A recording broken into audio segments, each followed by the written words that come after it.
दोस्त, मेरी जिंदगी में जो सबसे बड़ा उपहार इस एम्वे और ब्रिट वर्ल्डवाइड के कॉम्बिनेशन ने दिया है, जिसको लेके मैं आप सबों की तरह ही मस्त रहता हूं, मतवाला हो गया हूं, वो स्वतंत्रता है, आजादी। I just remember that when I became diamond 2009, I consolidated my डायमंडशिप। और मार्च 2011 में अपने अपलाइन से काउंसलिंग करके हमने ये निर्णय लिया कि अब वो वक्त आ गया है जब अपनी शर्तों पर जिंदगी को जिया जाए। और बहुत ही खुशी से, बहुत ही विनम्रता के साथ मैंने अपना इस्तीफा अपने सबसे बड़े बॉस के सामने रख दिया।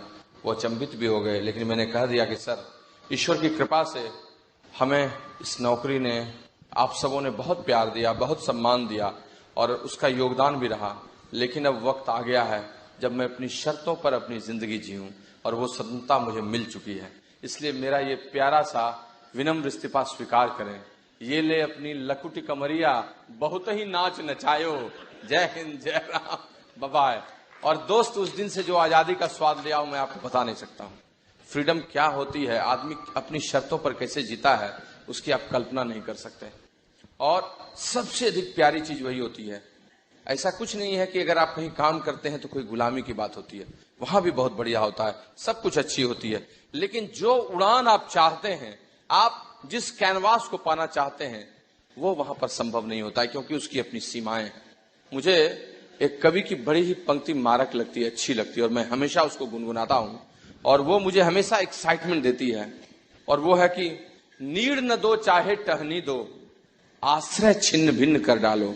तुम चाहो तो मुझे घोंसला मत दो, टहनी पे ही सो लूंगा। तुम चाहो तो मेरे आश्रय को तोड़ भी दो, शेल्टर को तोड़ भी दो। नीड़ न दो चाहे टहनी दो, आश्रय छिन्न भिन्न कर डालो। लेकिन पंख दिए हैं तो आकुल उड़ान में विघ्न न डालो, आकुल उड़ान में विघ्न न डालो। अगर पंख दिए तो उड़ने दो जहां तक हम उड़ना चाहते हैं, जहां तक जाना चाहते हैं। सोने के पिंजरे में कनक तीलियों से टकराकर हमारे पुलकित पंख टूट जाएंगे, वो टूट जाएंगे। इसलिए आजादी हमें दो, और वही आजादी फ्रेंड्स आप पा सकते हैं, बशर्ते आप अपने आप को इतना इनरिच कर लें इस बिजनेस के थ्रू, आप इतना अच्छा कंसिस्टेंट बिजनेस कर लें कि आप बाकी चीजों को रिप्लेस कर सकें। We did it and today we are living with great life, I am telling you. लेकिन ये कैसे हुआ? सिर्फ सोचने से नहीं हुआ, सिर्फ परिकल्पना करने से नहीं हुआ, बल्कि इस बिजनेस के मैकेनिकल पोर्शन को, जो इसका काम है, वो करने से हुआ। जो इस बिजनेस में रिक्वायर्ड है, मिनिमम रिक्वायर्ड है कि कैसे शुरुआत करें, ब्रिट वर्ल्डवाइड ने बहुत अच्छे तरीके से बना दिया कि कोई भी आदमी बिजनेस की शुरुआत करे तो सबसे पहले उसकी एक अच्छी शुरुआत होनी चाहिए, and that is called proper getting started. एक अच्छी, एक शानदार शुरुआत, और ये अच्छी शुरुआत आपको करानी होती है। अच्छी शुरुआत का मतलब होता है, बिजनेस में आपने जैसे उनको लाया, 1-2 दिन के अंदर उनके घर जाइए, उनके साथ बैठिए, बैठ के उनको बिजनेस का एक ओवरव्यू दीजिए, उनके घर में एक वातावरण बनाइए, उनको अच्छा लगेगा। किसी ने प्लान नहीं देखा है तो एक ओवरव्यू दीजिए। दूसरा काम आप कीजिए कि उनको प्रोडक्ट्स के बारे में बताइए, कितने अच्छे प्रोडक्ट्स हैं, ओवरव्यू दीजिए। 5-7 प्रोडक्ट्स का डेमो करके दिखाइए, उनका विश्वास बढ़ेगा, उसकी कॉस्ट इफेक्टिविटी और क्वालिटी उनको पता चलेगा। फिर उनके साथ बैठकर बताइए कि आप अकेले नहीं हैं, हम सब आपके साथ हैं, और आपको सीखने के लिए घर बैठे ब्रिट वर्ल्डवाइड कितने महत्वपूर्ण चीजें आपको दे सकती है। शुरुआती दौर में एक ब्रिट किट उनको दिखाइए, क्या है ब्रिट किट, कुछ सीरीज के बारे में बताइए, कैसे वो ओपन मीटिंग आने लगेंगे, ओपन मीटिंग में कैसे धीरे धीरे सीखने लगेंगे, थोड़े शब्दों में, मोटे तौर पर वो बताइए। फिर उनको बताइए कि बिजनेस में एक बड़ी टीम क्रिएट करने के लिए हम लोग कैसे लिस्ट बिल्डिंग करते हैं। थोड़ा सा उनके 25-30 लोगों की एक हॉट लिस्ट बना दीजिए, और फिर उनके साथ मिलकर आने वाले 6-7 दिन, 10 दिन में उनके लिए एक होम मीटिंग कर दीजिए। खुद से जाकर प्लान दिखाइए, उनके लिए 2-3-4 स्पॉन्सरिंग कर दीजिए, अलग अलग लेग्स में 1-2 स्पॉन्सरिंग। और ये 3-4 स्पॉन्सरिंग करते करते उनका हौसला बढ़ जाएगा, उनको अच्छा लगने लगेगा, और कुछ हो या ना हो बिजनेस में टिकने लगेंगे। 6%, 9% चले जाएंगे और चीजें उनके लिए बदल जाएगी, and they will be consistent in this business, stabilise in this business. इसको कहते हैं प्रॉपर गेटिंग स्टार्टेड। हो सकता है आप 9% गए हो लेकिन कोर नहीं हो, तो कोर बनने की कोशिश कीजिए। हो सकता है आप 12% चले गए हो लेकिन कोर नहीं हो, मजबूत कीजिए अपने बिजनेस को। कोर भी जाइए, 12% भी जाइए, लेकिन कोर भी जाइए। और तब कोर के बाद यू मस्ट गो ईगल, आप ईगल जाइए, ईगल प्रोग्राम में शामिल होइए। ईगल किसको कहते हैं? बाज है, पक्षी है, जो मजबूत है, ऊंची ऊंचाइयों बढ़ता है, उसके डैने बहुत विस्तृत है, और वो बर्ड सीगल आई व्यू से नीचे देखता है। इस बिजनेस में भी जो लोग बहुत ऊंचा जाना चाहते हैं, उनकी विड्थ अच्छी होनी चाहिए, उनकी डेप्थ मजबूत होनी चाहिए, और उनका विजन बहुत सशक्त होना चाहिए। और ये तभी हो सकता है जब you will have an eagle structure. Eagle structure हमारे यहां कहा जाता है कि ऐसा शख्सियत जिसकी 6 लेग्स हो 100 पीवी या उससे ऊपर, उसमें से 4 लेग्स 6% या उसके ऊपर हो, उस पूरी ऑर्गेनाइजेशन में कम से कम 10 लोग स्टैंडिंग ऑर्डर पर हो, पूरी ऑर्गेनाइजेशन से कम 15 या उससे ज्यादा लोग सेमिनार्स में, फंक्शंस में जाते हो, और वो खुद 100 पीवी करता हो, खुद स्टैंडिंग ऑर्डर पर हो, कम्युनिकेशन में हो, बातचीत करता हो, तो वो ईगल है। And believe it, eagle program आपके बिजनेस को इतना बड़ा कर देगा कि आपकी शानदार संरचना हो जाएगी और आपका बिजनेस स्टेबलाइज कर जाएगा। You go eagle, break eagle, and then you start platinum qualification. And then you start platinum qualification. ये आपके बिजनेस को मजबूत करेगा। हो सकता है आप ईगल गए हो 18% पर हो, 15%, 12% पर ईगल गए हो, लेकिन प्लेटिनम क्वालिफिकेशन शुरू करते वक्त आप ईगल जरूर हो गए हो, और अगर ये नहीं है तो फिर दिक्कत है, आगे बहुत बड़ा बिजनेस आपका नहीं होगा। So that's all about the internal strength of your business. लेकिन दोस्त, एक चीज बहुत समझदारी की है जो माइक्रो लेवल पर है, जिसको हमें समझना चाहिए। आखिर इस बिजनेस में एक कौन सा ऐसा रहस्य छुपा है जिसके कारण बहुत सारे लोग इस 4 बेसिक्स को, 9 कोर स्टेप्स को, प्रॉपर गेटिंग स्टार्टेड को ठीक से करते हैं, इस इंटरनल स्ट्रेंथ को समझते हैं और आगे जाते हैं। कुछ लोग नहीं समझते और नहीं जाते। क्या चीज फर्क कर देता है कि लोग आगे बढ़ जाते हैं, और कौन सी ऐसी चीज है जिसको ठीक से अगर किया जाए तो ये सारी चीजें हो जाए। कहते हैं ना, एक ही साधे सब सधे। दोस्त, एक शब्द है जिस शब्द को समझने की, धारण करने की और उस पर उसका अनुपालन करने की जरूरत है, और उस शब्द का नाम है वर्क एथिक्स। दोस्त, इस बिजनेस में क्या दुनिया में जीतते वही हैं जिनकी कार्य संस्कृति शानदार होती है, जो बहुत शानदार तरीके से काम करते हैं और आगे बढ़ते हैं। और मैं आपको सच बताता हूं, हमें बीइंग ए सीरियस डिस्ट्रीब्यूटर अगर किसी एक चीज पर सबसे ज्यादा मेहनत करनी चाहिए तो उसका नाम है कार्य संस्कृति, वर्क एथिक्स। अगर आप अपने वर्क एथिक्स को बहुत बढ़िया करना चाहते हैं, the first point is that be in action zone. हमेशा एक्शन जोन में रहिए, काम करने के क्षेत्र में रहिए, लबालब होते रहिए। हमेशा लगे कि आप किसी के साथ बात कर रहे हैं, अगले 5 मिनट बाद फिर कहीं ना कहीं आपकी बुकिंग है, आप काम करने जा रहे हैं। अगर आप एक्शन जोन में हैं तो your work ethics is in very good form. आप बहुत अच्छे वर्क एथिक्स के फॉर्म में हैं। क्या मतलब हुआ है इसका? Declare your self through your actions that you are in action zone. आप अपनी काम के द्वारा, अपने साथ बातचीत के द्वारा नहीं, अपने काम रोजमर्रे के रूटीन के द्वारा अपने ग्रुप में ये स्प्रेड कर दीजिए कि आप एक्शन जोन में। और अगर आप ऐसा कर देते हैं तो आप बड़े गुड एथिक्स में। फ्रेंड्स, एक्शन जोन का मतलब हुआ आपका कैलेंडर बुक्ड है। आप अगर जॉब में है तो शाम 7 बजे के बाद आपका कैलेंडर बुक्ड है। एक्शन जोन का मतलब है आपने 1 तारीख को ही गोल सेट कर लिया है, 300 दिन को टुकड़े में तोड़ लिया है। आपकी 4 वर्किंग लेग्स हैं तो 4 वर्किंग लेग्स को आपने बांट दिया है, 7 दिन इस लेग में, 4 दिन उस लेग में, 5 दिन उस लेग में, 6 दिन उस लेग में, 3 दिन अपने लिए, और कैलेंडर में काट के रख दिया है कि क्या करना है। Your whole calendar is filled, और आज आपको जो करना है वो आपको पता है, कल आपको जो करना है आपको पता है, और आप उसी के अनुसार चल रहे हैं। इस बीच में जो भी आपको देख रहा है, he will say that you are in action zone, you are in action zone. That is good work ethics. इसको कहते हैं। Friends, people may doubt what you say, but they will always believe what you do.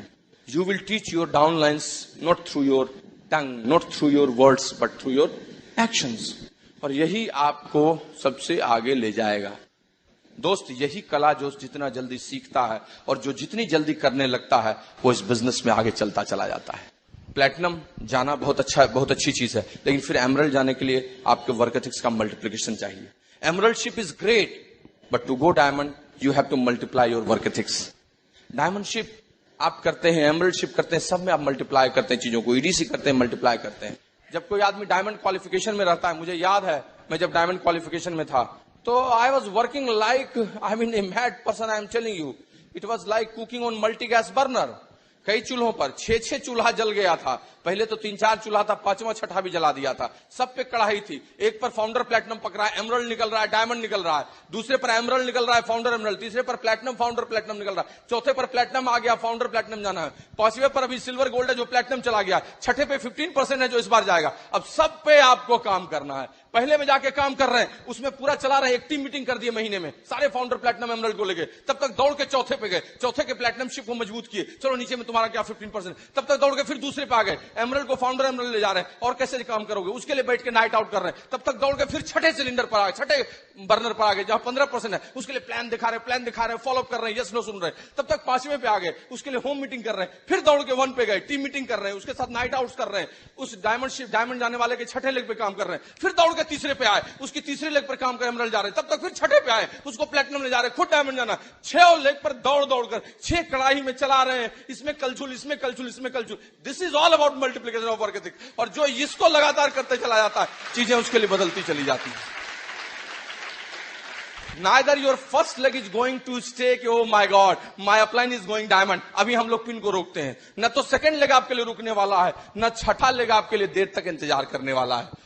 आपको अपने time management के साथ इस 6 cylinders को एक साथ, इस 6 बर्नर्स को एक साथ चलाना होगा, और सबकी शर्तों और परिस्थितियों के अनुरूप आपको सबसे नए नए पिन्स ब्रेक करने होंगे। And this is all about multiplication of work ethics. यही आपका मल्टीप्लिकेशन है आपके वर्क एथिक्स का। दोस्त, मैं आपको एक ही चीज बता सकता हूं, बिजनेस में बड़ा बिजनेस करना बहुत सामान्य चीज है, लेकिन इसका निर्णय लेना बहुत कठिन है, और जो लोग इसका निर्णय लेते हैं वही बहुत सारे लोगों के साथ बहुत काम करते हैं। Friends, the success depends upon impact on masses, और मासेस पर इंपैक्ट, जनता पर, जो आपके साथ नए नए डिस्ट्रीब्यूटर्स आए उन पर प्रभाव तभी डलेगा जब आप व्यक्तिगत रूप से छुएंगे शुरुआती दिनों में, जब तक कि प्रॉपर डुप्लीकेशन नहीं हो जाए। आई एम टेलिंग यू, यही आपको आगे लेकर जाएगा। जब तक ये आप नहीं करेंगे तब तक चीजें नहीं बदलेंगी। कैसे मल्टीप्लिकेशन करें, क्या सब टूल्स होते हैं मल्टीप्लिकेशन को करने के लिए? कुछ है उपकरण, सब है tools, lot of tools are there, you use it, you will multiply your work ethics. जो सबसे बड़ा टूल है that is common activity. Common activity आपके मल्टीप्लिकेशन को बढ़ाएगी। Open meeting, pace meeting, BBS, mega functions. How many legs are sitting here, that is very important for multiplying your work ethics. इस hall में सबसे ज्यादा कौन खुश है? जिसके सबसे ज्यादा लोग बैठे हुए हैं, क्योंकि सबसे ज्यादा इंपैक्ट उन पर पड़ रहा है, और उसमें भी जिसकी सबसे ज्यादा विड्थ है वहां पर। 9 ग्रोइंग लेग्स के साथ जो बैठा है वो बम बम है, अभी गजगज आ जाएगा उसका बिजनेस, इंपैक्ट आएगा, एक कपल सीरियस होगा, चीजें बदल जाएंगी। 6 लेग्स के साथ जो बैठा है वो अगले साल डायमंडशिप की तैयारी कर सकता है, मल्टीप्लाई कर रहा है उसका वर्क एथिक्स। जो 2 लेग के साथ बैठे हुए वो भी शांत है कि चलो प्लैटिनम चले जाएंगे। जो 1 लेग के साथ है और कुछ सवा है, 1.5 पर है, वो नटराज बने हुए हैं, वो हिलते डुलते मस्तिष्क के, कभी भी थोड़ा हल्का फुल्का भूकंप आएगा, जयराम जी क्या हो जाएगा।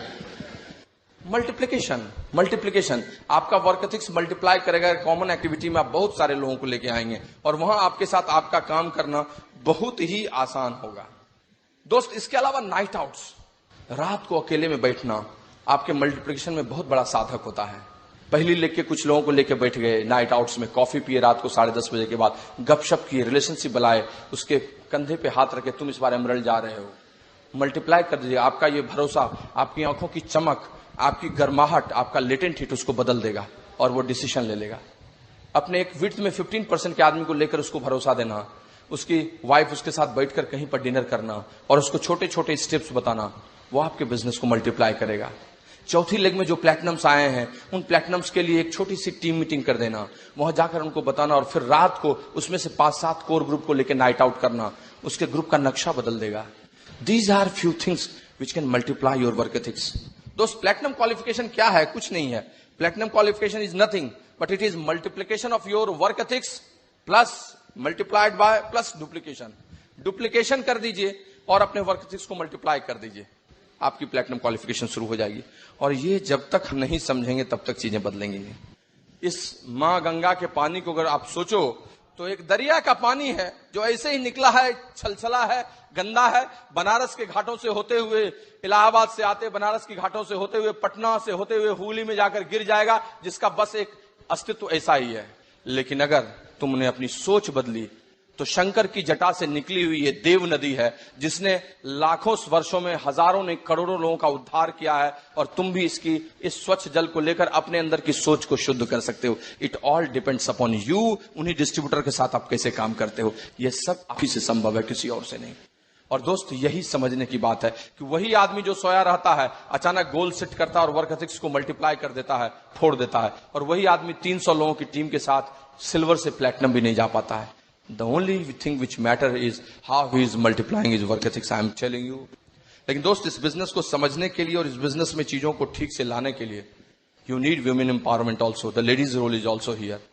And I am telling you, Let us give a good applause to none other than Sunita, who can give you some glimpses of that. Give a good applause to her. Business बनाने के लिए बहुत serious बात प्रेमवत जी की है, but वो जरूरी है बिजनेस में। और अभी मैं थोड़ा सा लेडीज के पॉइंट से बात करेंगे, क्योंकि कुछ काम है जो हम हस्बैंड वाइफ मिलके करते हैं। मेल लोग को लगेगा हस्बैंड लोग को कुछ काम हम अकेले करेंगे, बट वो करते हैं, कुछ ही काम कर पाते हैं, बट कुछ काम स्पेशल है जो हम लेडीज ही करते हैं। और उसको देखिए, ये बिजनेस बनाने के क्रम में जब भी हमने बिजनेस बनाया तो शुरुआत में मुझे भी 4 बेसिक्स और 9 कोर ही बताया गया, तो उसके आधार पे बिजनेस हर कोई शुरू करता है, बट वो टेक्निकल पार्ट है इस बिजनेस को बनाने के लिए। बट ये बिजनेस हम लोगों के साथ करते हैं, किसी मशीन के साथ नहीं करते हैं, तो इसमें इमोशनली हम इस बिजनेस को बिल्ड करेंगे, तभी ये बिजनेस बहुत स्ट्रांग होगा मेरा। और इमोशनली बिल्ड करने के लिए हम लेडीज का थोड़ा सा कॉमन सेंस बहुत काम करता है, और उसमें फिर रोल भी बहुत इंपॉर्टेंट हो जाता है। काम करते करते हमने अपने रोल को थोड़ा डिफाइन किया, तो बड़े छोटे छोटे टुकड़ों में उसे लिख के मैं समझी कि इस आधार पे काम करने से, और यही मैं अपने ग्रुप में भी बताती हूँ कि इस आधार पे काम करोगे तो आपका ग्रुप अच्छा होगा, बिजनेस अच्छा होगा। 9 कोर 4 बेसिक तो सबको करना है, हम सबको बताते हैं, और क्या करना हमें पता है, वो साथ मिलके हम लोग करते हैं। देखिए, नई लेडीज या पहले ऐसे समझिए, नए कपल को जब हम बिजनेस देते हैं तो कुछ लोग तो इतने एक्साइटमेंट में इस बिजनेस में आते हैं कि उन्हें लगता है कि हम आपसे पहले हम पिन को ले लेंगे, आपसे पहले हम आप बड़ा बिजनेस बना लेंगे। ठीक है, उन्हें जितना समझ में, जितना हम समझा पाए, उनका एक्साइटमेंट ऐसा बोलता है कि हम बहुत बड़ा बिजनेस करेंगे और आपसे फास्ट करेंगे, क्योंकि यूं कितने लोग मेरे अंडर में, और हम उसको बोल देंगे, वो आ जाएंगे बिजनेस में, वो इस लेवल पे चले जाएंगे, हम फिर दूसरे को ले आएंगे, वो इस लेवल पे चले जाएंगे, और इस प्रकार मेरा बड़ा सा लेवल और ग्रुप सब हो जाएगा। बट जब वो बिजनेस करना शुरू करते हैं तो उतना आसान नहीं होता है बिजनेस उनके लिए। उस समय उनको टिका के रखना बहुत इंपॉर्टेंट होता है। हम पुराने लोग जो उनको लेके आते हैं, नई स्पेशली लेडीज जब बिजनेस में आती हैं तो एक्साइटमेंट के साथ आती हैं, बट उनका जो अपना पहले से फिक्स रूटीन है, तो लगता है कि हम कर तो रहे हैं, 1-2 दिन की बिजनेस करती हैं वो बिजनेस, पर तीसरे दिन से उनको लगता है कि नहीं, ये मेरे रूटीन में सेट होने वाला चीज नहीं है। बट हम उन्हें समझाएंगे, हर नए लोगों को ये मैसेज देंगे, देखिए ये बिजनेस आपके जो लाइफ का डेली रूटीन है उससे कहीं से अलग नहीं है। कोई ऐसा काम आपको नहीं करना है जो आप लाइफ में नहीं करते, बट इसको करना है कि इसको प्रायोरिटी में सेट करना है। तो आपका जो रूटीन है उसके सेंटर में इस बिजनेस को डाल दीजिए। जैसे एग्जाम्पल के साथ आप ऐसे समझ सकते हैं कि मछली पानी में रहती है और पानी में ही वो सब काम करती है, कब सोती है, कब जगती है, कब घूमती है, कब फिर खाना खाती है, फिर कब सो जाती है। वैसे ही ये बिजनेस है। ये बिजनेस 24 घंटा करेंगे हम बाय माइंड, बट कब करेंगे कब नहीं करेंगे ये मेरे कॉमन सेंस पे निर्भर करता है। और इसको हम अपने सेंटर में डालिए, आप अपना सब पुराना काम कीजिए, बट जब मौका मिले तब इस बिजनेस को टाइम दीजिए। जो समझदार होते हैं वो जल्दी इस चीज को समझ लेते हैं, वो सेंटर में इस बिजनेस को डालते हैं और केंद्र में डाल के हर काम को करते हैं, और जब मौका मिलता है इस बिजनेस को भी टाइम देते हैं और धीरे धीरे सीख जाते हैं इस बिजनेस को करना। बिजनेस जब बड़ा होता है, बिजनेस से जब पैसे आते हैं, बिजनेस से जब हम ग्रूम करते हैं, बिजनेस से जब लोगों का प्यार मिलता है, रिस्पेक्ट मिलता है, तब बिजनेस और अच्छा लगने लगता है। तो और ज्यादा फोकस्ड होकर लोग काम करते हैं उसमें, फिर बहुत सिखाने की जरूरत नहीं है। तो नए लोगों को हम ऐसे बताते हैं कि आप ऐसे काम करो।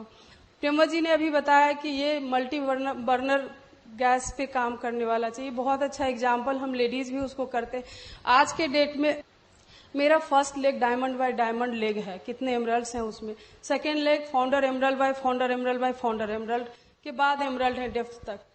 Third leg emerald by emerald leg है। Fourth leg founder platinum by sapphire by founder platinum leg है। फिफ्थ फाउंडर प्लैटिनम लेग है। सिक्स्थ फाउंडर प्लैटिनम लेग है। और नए नए लेग भी हमने डाला है। क्या मेरा काम करने का तरीका हर लेग में एक सा नहीं होगा, वो मल्टी बर्नर स्टोव टाइप ही हमें काम करना होगा। फर्स्ट लेग से शायद उन 2-4 लेडी से हम रोज मिलते हैं, मिले बिना चैन नहीं आता, मन नहीं लगता, बट फ्रेंडली मिलते हैं, रोज मिलते हैं, रोज घंटों बात करते हैं, खाते पीते हैं, बट शायद किसी दिन भी बिजनेस की बात हम लोग नहीं करते हैं, 1 मिनट भी। क्योंकि मुझे पता है कि उनको पता है उनका बिजनेस, मुझे पता है उनसे बस हम फ्रेंड हैं, फैमिली मेंबर हैं, सुख दुख के साथी हैं, और लगता है लाइफ लॉन्ग रिलेशन।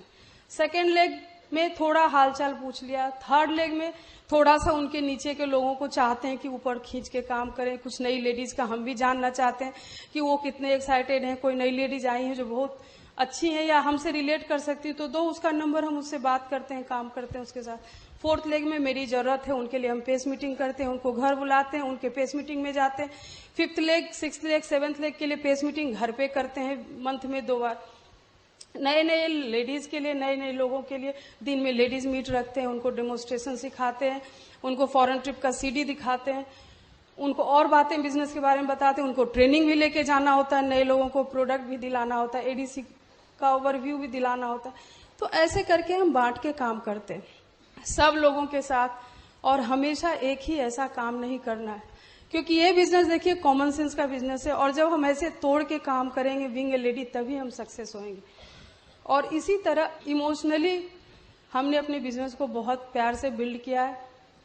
जहां तक चैलेंज की बात है, मेरे भी बहुत चैलेंज आए, मैं बस कहानी कहने के लिए उसको कहती हूँ। मैं उस टाइम भी बहुत पैनिक नहीं हुई थी और आज भी बहुत पैनिक नहीं हुई। मैं दैट टाइम भी जिस समय चैलेंज आए थे उसमें भी मैं उसको एंजॉय की थी, क्योंकि मुझे ये पता हो गया था कि जिन बच्चों को मैं छोड़ के काम करती हूँ उन्हीं बच्चों के लिए मैं ये काम कर रही हूँ। नई लेडीज को भी मैं यही मैसेज देती हूँ, तुम एक लाइन लिखो कि मैं बच्चों को छोड़ के काम करती हूँ। अब को छोड़ के हटा दो, के लिए केवल लिख दो तो वही सेंटेंस फिर पूरा हो जाएगा, मैं बच्चों के लिए काम कर रही हूँ। उनको समझ में आ जाता है कि सही बात है। आज हम हाउस वाइफ हैं तो इतना जोड़ते हैं, लेकिन जो वर्किंग लेडी है उनके बच्चे भी उतने ही प्यारे होते हैं, छोड़ के काम करने जाते हैं। जहां तक बात है नई लेडीज को, पुरानी लेडीज आपके साथ रह के सीखती, उनको हम सिखा लिए। नई लेडीज जब आती हैं उनसे हम शुरुआत में बहुत बिजनेस की बात नहीं करेंगे, बहुत फ्रेंडली उनको हम साथ रखते हैं। कुछ लेडीज तो बहुत अच्छी आती हैं, सच में बहुत अच्छी फ्रेंड हो जाती है, और उनका लगता है कि हमें बात करके लगता है कि इनका बहुत ड्रीम था जो छूट गया, उस लाइक फैमिली नहीं मिली, उस लाइक हस्बैंड सिचुएशन नहीं बना पाए, या उस लाइक माहौल नहीं मिला जो इनका बहुत चीज करना चाहते थे, इनका नहीं हो पाया। धीरे धीरे उनको बताएंगे कि एक ऐसा प्लेटफॉर्म है, अगर धीरे धीरे बिल्ड करो तो तुम्हारा सब पूरा होगा। तो नई लेडीज के साथ थोड़ा बड़ा पोलाइटली और बड़े प्यार से फ्रेंडशिप की बात करनी होती है। शुरुआत में कुछ कहीं गड़बड़ हो जाती है ग्रुप में कि नई लोग आए और उनको हम फर्स्ट डे इतना बिजनेस बता देते हैं कि फिर वो घबरा जाते हैं कि हमसे नहीं होगा। नई लेडीज आई हैं, वो आपको समझेंगी। देखिए पहले हम बिजनेस देते हैं तो ऐसा नहीं है कि उनको हम बिजनेस का सब चीज बता देते हैं। एक दिन 1 घंटा 2 घंटा में हम कितनी बातें बताते हैं, जो किताब में लिखी हुई वही बात उनको हम बता पाते हैं, बट प्रैक्टिकली वो जब मेरे साथ रहती है तब वो हमको समझती है, मेरे एक्टिविटी को, मेरे एक्शन को, मेरे बॉडी लैंग्वेज को, मेरे बात करने के तरीके को समझती है नहीं ये अच्छा चीज है। देखिए लोगों में यही डर होता है कि वो बिजनेस तो अच्छा है बट हमसे नहीं होगा। अदरवाइज पैसे सबको अच्छा लगता है, घूमना सबको अच्छा लगता है, शॉपिंग सबको अच्छा लगता है, एसोसिएशन, फ्रेंडशिप सब लेडीज को अच्छा लगता है, बट एक ही डर होता है कि ये बिजनेस तो अच्छा है बट मुझसे नहीं होगा। शुरुआत में हमें उन्हें यही विश्वास दिलाना है कि नहीं आप मेरी ही तरह हो, आपसे भी ये बिजनेस होगा। कुछ लेडीज देखिए ये कहीं बुक्स में नहीं लिखा हुआ है कि ये रूल्स है आपको घर को मैनेज करने का। हम नई लेडीज को बताएंगे उनके बच्चों के साइज के हिसाब से इन लॉज रहते हैं, उनका घर का क्या स्ट्रक्चर है, उनका क्या अपना घर का खर्च का तरीका है, उनका इनकम का क्या सोर्सेस है, कितना इनकम है, उस हिसाब से उनको हम, चूंकि पुराने हैं इस बिजनेस में हम सीख चुके हैं, उनको थोड़ा मैनेज करने के लिए सिखाएंगे। ये कोई कहीं तरीका लिखा हुआ बुक्स में नहीं है कि इन तरीका से ही सब आदमी अपने घर को मैनेज करेगा, अपने बच्चों को मैनेज करेगा, क्योंकि सबका स्ट्रक्चर, माइंडसेट, घर का बनावट, घर के लोग कितने मेंबर्स रहते हैं वो डिफरेंट होता है। तो ये भी एक बिजनेस का पार्ट है। 9 कोर 4 बेसिक सब बुक्स में मिलता है, बट हम अपने बिजनेस को कितना स्ट्रांग करते हैं और क्या क्या डाल के हम कॉमन सेंस से बिजनेस को बड़ा करते हैं, और यही सब चीज सीखने की जरूरत होती है। और ये हम बिजनेस बिल्ड करते करते अपने अपलाइन लीडर के साथ रहते लेडी लीडर के साथ रहते, उनसे कम्युनिकेट करके, उनसे सीख के हम ये सब सीखते हैं और लोगों को सिखाते हैं। देखिए ये बिजनेस सच में बहुत बड़ा है। कहता है कि औरत सच में दुगना काम करती है। अगर हम बाहर काम करते हैं तो घर में जो कुछ काम है हम लेडीज ही करते हैं, तो हम अगर दुगना काम कर सकते हैं तो क्यों हम केवल घर में बंद के रहें। और इसके बेनिफिट्स भी जो हैं वो, उसके फ्रूट्स भी तो ज्यादा हम लेडीज ही एंजॉय करते हैं। जितने शॉपिंग के हैं तौर तरीके, जितना शॉपिंग हम करते हैं मेल लोग उतना नहीं करते हैं। और ये बीइंग ए हाउस वाइफ, ये बहुत सेटिस्फेक्शन होता है कि एक बिजनेस बनाने के क्रम में जो पैसे आए, घर को बनाने में, बच्चों को बिल्ड करने में, पैसे बनाने में हमने भी कंट्रीब्यूट किया, ये बहुत ईगो सेटिस्फाइड करेगा आपको। और ऐसे हम सिखा के जब नई लेडीज को लगता है कि अब ये सीख चुकी हैं, तब हम मूव करते फिर दूसरी लेडीज के पास। और कभी भी अपने ग्रुप में अपना नहीं छोड़ना चाहिए कि हम अब सीख गई हैं लेडीज और अब सारा रेस्पॉन्सिबिलिटी उन्हीं के ऊपर हो। ओवरव्यू चेकिंग हमेशा ग्रुप में बना के रखना चाहिए, जिससे पता चले कि इस ग्रुप में क्या क्या एक्टिविटी हो रहा है, इस ग्रुप में क्या छूट रहा है, क्या वो नहीं कर पा रही है, क्या नहीं संभाल पा रही। ऐसा नहीं है, नई लेडीज के लिए मेरे पास डेमोन्स्ट्रेशन किट भी रखा हुआ है, ब्यूटी ब्रेक भी हम रखते हैं। बट नई लेडीज के लिए, पुराने लोग मुझे पता है उन लोग खुद कर रहे हैं, बट उनसे हम फ्रेंडशिप रखते हैं।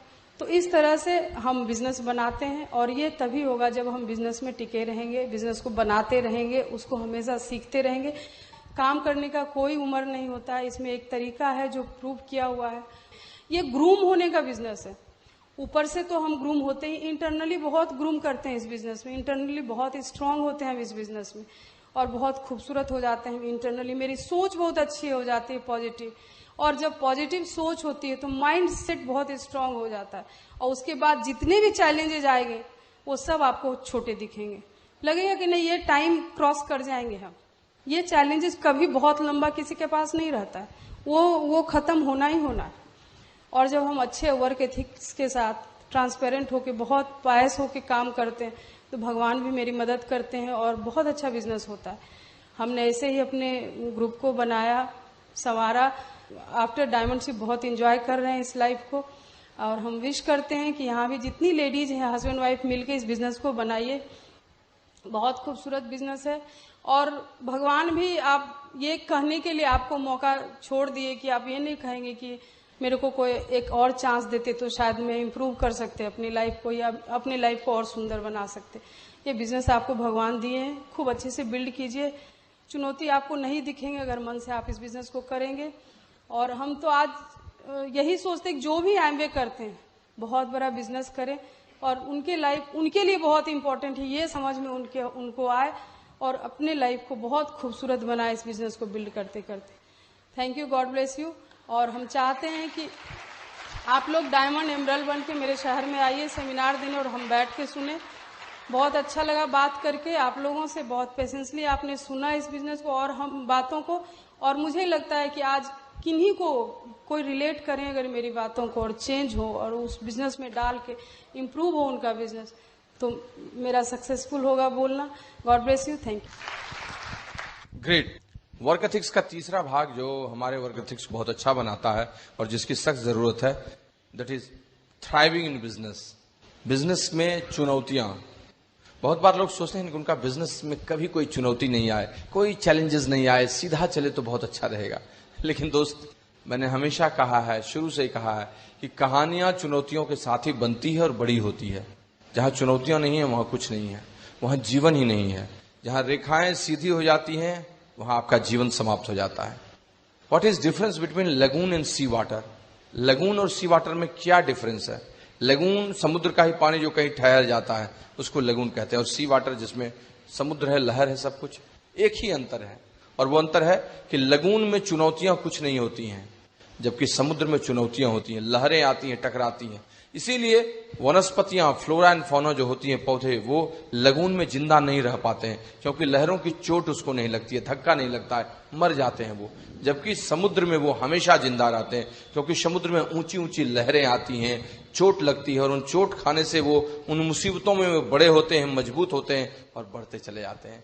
सो जब तक आपके बिजनेस में थ्राइविंग्स नहीं है, टकराहट नहीं है, आपको चोट नहीं लगा है, तब तक आपका वर्क एथिक्स बहुत अच्छा नहीं होगा। आपका वर्क एथिक्स बहुत बढ़िया माना जाएगा जब आप विपरीत परिस्थितियों में भी काम करते रहेंगे और आगे बढ़ते रहेंगे, तभी आपका वर्क एथिक्स हाईएस्ट ऑर्डर का होगा। जितनी बड़ी उपलब्धि उतना बड़ा संघर्ष, जितनी छोटी उपलब्धि उतना छोटा संघर्ष। अगर आपको कोई दुर्घटना नहीं चाहिए तो घर में अपने पलंग पे जिंदगी भर बैठे रहिए, कभी कोई ट्रैफिक का प्रॉब्लम नहीं होगा आपको, न कोई ट्रक मारेगा, न कोई कुछ होगा, कुछ नहीं। घर से निकलिए मत, बैठे रहिए, कोई एक्सीडेंट नहीं। जैसे ही आप बड़ी बड़ी चुनौतियों का सामना करेंगे आपका बिजनेस और बड़ा होता जाएगा। आई हैव सीन एवरीवेयर मुझे पता है जब मैं एमरल्ड गया था चुनौतियां बड़ी थी, थ्राइविंग्स ज्यादा था, इसीलिए बड़ा पिन आया। डायमंड शिप लीग थ्राइविंग्स ज्यादा था, फाउंडर डायमंड शिप लीग ज्यादा थ्राइविंग था। अभी ईडीसी क्वालिफिकेशन में घुसूंगा, ज्यादा थ्राइविंग होगा, मुझे पता है। Everything is going, but I need these thrivings because I will be more strengthened, I will grow in this business. कुछ लोग 1-9% की लेग कहीं गुम हो गई, सुस्त हो गई, रोने लगते हैं, अब क्या होगा, किससे होगा, भगवान ने ले देकर यही 3 लेग दिया था, एक चला गया, अब क्या हो? रोना शुरू, धोना शुरू, अपलाइन के सामने भारी होना शुरू। अरे क्या दिक्कत है, आप ही ने उन सबों को पैदा किया था, एक और स्पॉन्सरिंग कर दो, 2-4 और स्पॉन्सरिंग कर दो, चलने लगेगी। जो लोग नहीं है उनकी क्या चिंता करना, फिर आगे बढ़ो। जैसे सांप अपना केचुआ छोड़ता है तो नया जीवन उसको मिलता है, इस बिजनेस में भी जब आगे बढ़ोगे कुछ लोग पीछे हटेंगे, नया जीवन मिलेगा। पतझड़ में पत्ते पुराने टूटते हैं, नए आते हैं, बसंत का पतझड़ का यही नियम है, चलता ही है। ये तो जीवन का नियम है, इसमें चिंता की क्या बात है, डरने की क्या बात है। जो बीत गई सो बात गई। जीवन में एक सितारा था, माना वह बेहद प्यारा था, वह टूट गया तो टूट गया। अंबर के आनंद को देखो, इसके कितने तारे छूटे, इसके कितने प्यारे छूटे। जो छूटे फिर कब कहां मिले, क्या अंबर शोक मनाता है? जो बीत गई सो बात गई। नया अलग स्पॉन्सर करो, एक बार लाओ, 1000 पे भी चला जाएगा, फिर चलेगा। फटाफट कल 2 लोगों की प्रोस्पेक्टिंग करो, चलेगा। तुरंत से आप एमरल्ड हो, डायमंड जाते हो, 3 नई लेग क्रिएट करते हो, कितना एक्साइटमेंट होता है, फटाफट 12-15 जाता है, सोचो और 4 नई लेग आएगी, यू विल गो डायमंड। सोचने का क्या, 1-2 लोगों के हटने से जीवन नहीं खत्म होता, कुछ सपनों के मर जाने से जीवन नहीं मरा करता, कुछ पानी के बह जाने से सावन नहीं बहा करता। सावन बारिश देते रहता है, कुछ पानी आएगा कुछ पानी जाएगा, क्या टेंशन लेने का। वो विक्रम और वेताल की कहानी है ना, बेचारा विक्रम तरह तरह की कहानी सुनाकर वेताल को हटा देता था, फिर वेताल उसके कंधे पर बैठ जाता था और लेके विक्रम फिर चल देता था। और इसी तरह आप अपने 15% को बैठाए हुए कंधे पर, 15% का रहा है, मैं जब तक रहूंगा तुमको तो एमरल्ड जाने नहीं दूंगा, क्योंकि मैं काम करूंगा नहीं, तुम मुझ पर ही आधारित रहोगे, देखो मजा चखो। विक्रम एंड वेताल बने हुए हम, क्या जरूरत है, उनको रहने दीजिए, प्यार कीजिए, एक और लोगों को स्पॉन्सर कीजिए, 2 और लोगों को लाइए, उनके साथ चलिए। आपको सीधे चलते चले जाना है, जो आपके साथ आ रहे हैं फटाफट आगे बढ़ाइए, जो पीछे रुके प्यार कीजिए, बाद में आना। कबीरा खड़ा बाजार में लिए लुकाठी हाथ, जो घर जा रहे आपने चले हमारे साथ। फास्ट चलो, स्पीड में चलना, चलो मेरे साथ। आज के दिन में वो slow and steady wins the race वाली बात नहीं है, fast and steady wins the race. खरगोश की बेवकूफी पर कछुआ जीतता है, आज का खरगोश बेवकूफ नहीं है, वो दौड़ता भी है और सोता भी नहीं है, और आपको भी उससे प्रतिद्वंदता करनी है, तो चिंता किस बात की है। इसलिए ऐसा सोचना नहीं है, फास्ट चलना है, एकदम जल्दी जल्दी चलना है। हमें यह समझना है कि चीजें जो हमारे पास नहीं है फिर भी हम वहां से थ्राइव करके चुनौतियों से निकल कर सकते हैं, और ये हो रहा है। आप किसी छोटे से जगह पर है, आपको लगता है कि बिजनेस बड़ा करना है, you go out station, sponsor few people और निकलिए, वहां से बड़ा बिजनेस निकालिए। उसके डेप्थ में कोई आदमी है, बड़ा बिजनेस निकालिए, council with your upline and see the challenge how your location will thrive you. आपको लोकेशन थ्राइव नहीं कर पाएगा। जापान को आप जानते हैं कितना बड़ा देश है, छोटा सा देश है, बड़ा नहीं है। 1960s में जापान ने सोचा कि वो स्टील बनाएगा। स्टील किसी भी देश के इंफ्रास्ट्रक्चर के लिए सबसे बड़ा टूल है, लेकिन जापान की मजबूरी थी कि उसके पास न तो कोयला है और न ही आयरन ओर खदान है जिससे लौह खनिज निकल सकता है, तो बनाएगा कैसे, सोचिए। लेकिन ये थ्राइव था, ये चुनौती थी उसके लिए, ही ओवरकम दैट।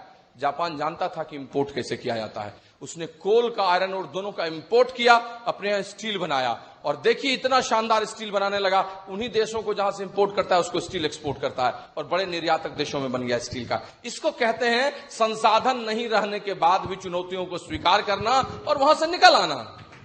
क्या दिक्कत है? आप कहीं पर किसी परिस्थिति में हैं, अगर आपके बिजनेस में थ्राइविंग हो रहा है तो आप इस बिजनेस में अपने वर्क एथिक्स को हाईएस्ट ऑर्डर पर ले जा सकते हैं, और वही आपको ले जाएगा। बहुत बार लोगों के सामने छोटी छोटी चीजें चैलेंजेस रहती है, कॉमन सेंस ने, कॉमन सेंस का इस्तेमाल करना। सर मेरा ये डाउनलाइन नहीं काम कर रहा, अब क्या करें? अब मैं आपको बताऊं आप क्या सिचुएशन में, कैसे आप जानेंगे। This is not thriving sir, this is thriving my business, this is not thriving in business. You don't have common sense. आपको कॉमन सेंस, सर मेरी 12% लेकर भी रुकी हुई है, क्या मैं 9% जो बगल है उसको बढ़ाऊं? और उसके लिए माथा खपा रहे हैं अपने अपलाइन का। कॉमन सेंस का इस्तेमाल करो, कोर पर्संस को देखो, पैरामीटर्स क्या है उसको देखो, उसको लेके चलो, चीजें तुम्हारी बदलती चली जाएंगी। कॉमन सेंस इस बिजनेस में आपको, जब बिजनेस थ्राइव करेगा उसमें से निकाल बाहर करेगा। बहुत बार लोग स्पोकन वर्ड्स गलत इस्तेमाल करते हैं, काम बहुत अच्छा करते हैं लेकिन बोलते उल्टा है, पता नहीं होगा कि नहीं होगा। देखिए इस बार करते हैं कि नहीं करते हैं, लगता है होगा। हेतु मजबूत काल में बात करते हैं, भविष्य में बात करते हैं। कभी जिंदगी में टेंस का ज्ञान नहीं था लेकिन यहीं पर सबसे बड़ा टेंस का ज्ञान उनका हो जाता है। लोगों के बोलने की बात है, वही बोलिए जो आप चाहते हैं, वो मत बोलिए जो आप नहीं चाहते हैं। जीवन में आशावादी होना बहुत अच्छी चीज है। होप से बड़ी संपत्ति कुछ है ही नहीं। आपके पास कोई चीज नहीं बचे लेकिन अगर आशा बचेगी तो सब चीज आ जाएगी, और सब चीज रहे आशा नहीं रहेगी तो सब चीज एक दिन धुल जाएगी। Hope is the real property of yourself. आपकी सबसे बड़ी संपत्ति आशा है, वही आपके जीवन को आगे ले जाती है। So speak what you want. हमेशा सबमिशन की बात कीजिए, हमेशा सबमिशन की बात कीजिए, समर्पण की बात कीजिए। समर्पण में जितनी शक्ति है किसी में नहीं है। विद्रोह जहां समाप्त होता है समर्पण वहीं से शुरू होता है। और दोस्त, मजबूत लोग ज्यादा समर्पण करते हैं। समर्पण और कुछ नहीं है, सीखने की वो कला है जिसके कारण लोग अपने से ज्यादा जानकार उस क्षेत्र के लोगों के सामने विनम्रता पूर्वक उनका सम्मान करता है। और क्या है, मंदिर में जाकर, मस्जिद में जाकर जब हम पूजा करते हैं तो क्या उस पत्थर की पूजा करते नहीं, उसके अंदर के डिविनिटी को, उसके अंदर के देवत्व की पूजा करते हैं, हम उसको समर्पण करते हैं। एंड दैट्स व्हाई सबमिशन बहुत इंपॉर्टेंट चीज है। उसमें भी टोटल सबमिशन, पूर्ण समर्पण, वो तो जिन लोगों के अंदर में आ जाता है और जितनी जल्दी आ जाता है उनकी ग्रोथ फेनोमेनल होती है, इतना बढ़िया होती है जिसकी कल्पना नहीं कर सकते हैं। और दोस्त, मैं तो हमेशा इस बात का कायल रहा हूं कि आपके अपलाइन ने आपके बिजनेस में कितना कंट्रीब्यूट किया है यह महत्वपूर्ण नहीं है। महत्वपूर्ण यह है कि आप उनके खानदान के हैं। आपके दादाजी ने तो आपको जन्म भी नहीं दिया, आपके माता पिता ने जन्म दिया। क्या दादाजी की आप रिस्पेक्ट करना भूल जाते हैं? क्या परदादा का नाम आप नहीं लेते हैं? आपकी पूरी लाइन ऑफ स्पॉन्सरशिप है वो। लेकिन लोग छोटे से पिन पर आने पर घमंड से उनका सिर ऊंचा हो जाता है। Line of sponsorship, Britt world wide, किसी का रिकॉग्निशन करना भूल जाते हैं और वहीं उनकी चीजें खराब हो जाती हैं। दोस्त, पूर्ण समर्पण जिन लोगों ने किया है वो इस बिजनेस में बहुत बड़ी ऊंचाई तक गए हैं। सबमिशन का पिन से कोई संबंध नहीं है। पिन का काउंसलिंग से संबंध हो सकता है कि हाँ हम एमरल्ड है तो डायमंड से काउंसलिंग कराएं, लेकिन समर्पण के लिए पिन का कोई मतलब नहीं है। फाउंडर प्लेटिनम भी आपके अपलाइन है, you are submitting to your upline. वो आपके लिए बहुत बात करेंगे। अरे वो फाउंडर प्लेटिनम है, आप एमरल्ड है, क्या फर्क पड़ता है? वो अपने बेटे को बढ़ते देखना चाहेंगे, बस आप उनको स्पेस दीजिए। आप उनको बताइए कि I really love you, I want your blessings. देखिए ना कितना ईश्वर के पास जाके आपके लिए आराधना करेंगे, आपके लिए कुछ काम कर देंगे। जहां आपकी कोई लेग्स होगी आउट स्टेशन उसके लिए करेंगे और आपको इतना आनंद आएगा जिसकी आप कल्पना नहीं कर सकते हैं। I am so obliged to all my line of sponsorships who are there, whatever it be, Avinash ji और एस के उपाध्याय, अनुराग जी की तो बात छोड़ दीजिए, because they have somehow added value in my personality, they have somehow added value addition in my business, and that's part of submission. दोस्त, एक बार राधा कृष्ण साथ बैठे शतरंज खेल रहे थे। एक कहते हैं उस समय में उस सबको कहते थे चौसर खेलना, चौसर खेल रहे थे। तो चौसर खेलते खेलते अचानक राधा उदास हो गई और उन्होंने कहा कृष्ण को कि कृष्ण तुम मुझे खूब प्यार नहीं करते हो। कृष्ण ने कहा क्या बात करती हो राधा, तुम्ही को प्यार करता हूं, कैसे प्यार नहीं करता हूं? कहा नहीं तुम मुझसे भी ज्यादा किसी से प्यार करते हो। कहा नहीं तुमसे मैं प्यार करता हूं। कहा नहीं मैं तो बता भी दूंगी कि तुम मुझसे ज्यादा किसको प्यार करते हो, लेकिन तुम मुझसे ज्यादा किसी एक को प्यार करते हो। कहा कौन है? तो राधा ने बोल दिया कि हाँ तुम अपनी बांसुरी को मुझसे भी ज्यादा प्यार करते हो। और तब कृष्ण गंभीर हो गए, शांत हो गए और कुछ देर में तब उन्होंने सिर हिलाया, हामी भरी और कहा कि हाँ राधा तुम्हारी बात सच है, मैं बांसुरी को तुमसे ज्यादा प्यार करता हूं, लेकिन उसका कारण भी तुमको बताता हूं। तुम तो सजीव हो, बांसुरी निर्जीव है। तुम तो फिर भी कभी गुस्सा कर लेती हो, कभी मेरी बात मानती हो, कभी रूठ भी जाती हो, कभी चीजों को उस तरह से लाती भी नहीं हो। लेकिन जानती हो राधा, बांसुरी मुझसे कभी नहीं रूठती। मैं जब उसको उठाता हूं तभी उठती है, जब मैं उसको ओठों से लगाता हूं तभी लगती है, जब मैं उसको बजाता हूं तभी बजती है। उसका पूर्ण समर्पण मेरे लिए है, तो सबसे ज्यादा प्यार भी तो मैं उसी से करूंगा। और किससे करूंगा? Friends, your upline is waiting for you, but it can happen only when you love him unconditionally.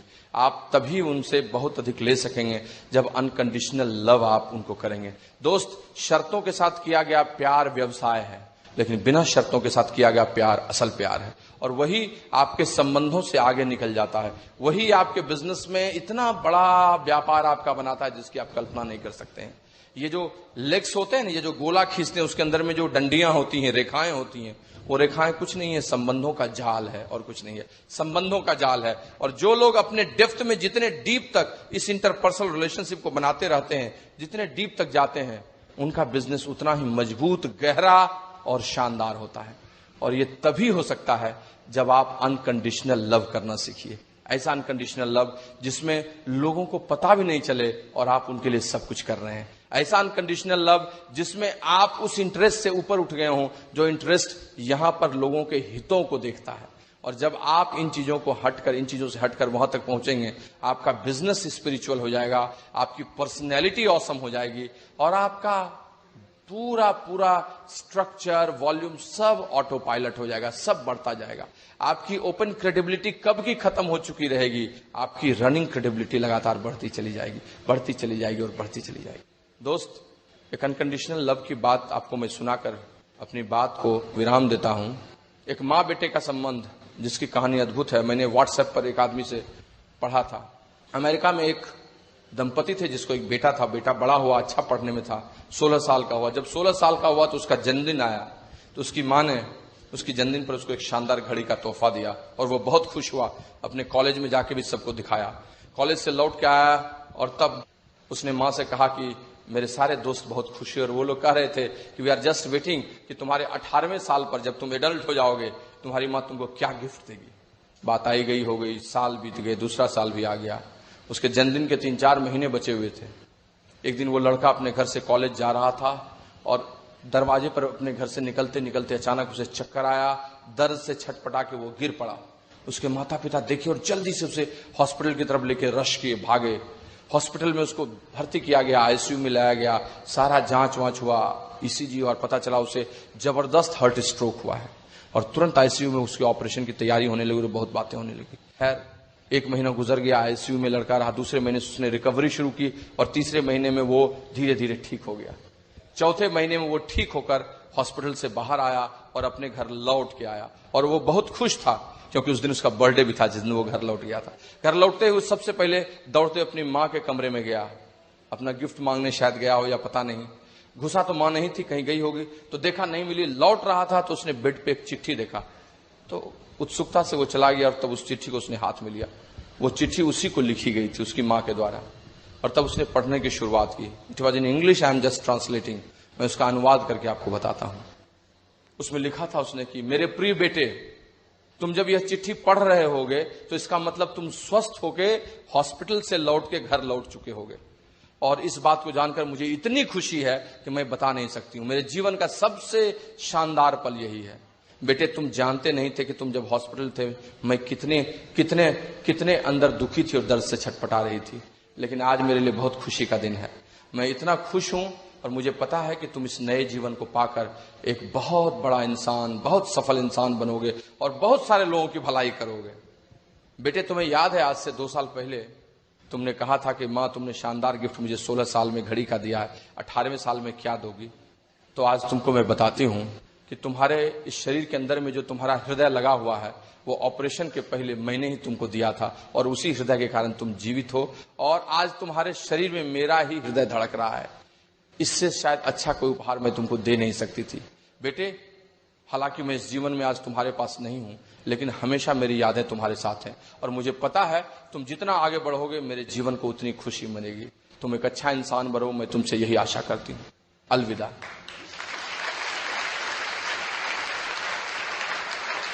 दोस्त, जो लोग किसी को बहुत प्यार करते हैं उनके लिए कोई कंडीशंस मायने नहीं रखता है। वो किसी को दिखाना नहीं चाहते, वो कहना नहीं चाहते, बस वो उनकी ग्रोथ का पार्ट बनते हैं। इस बिजनेस में आप भी अपने ग्रुप के लिए ग्रोथ का पार्ट बन सकते हैं अगर आप अनकंडीशनल लव करने की शुरुआत करेंगे। शायद इससे अच्छा अवसर आपकी जिंदगी में और कुछ नहीं आएगा।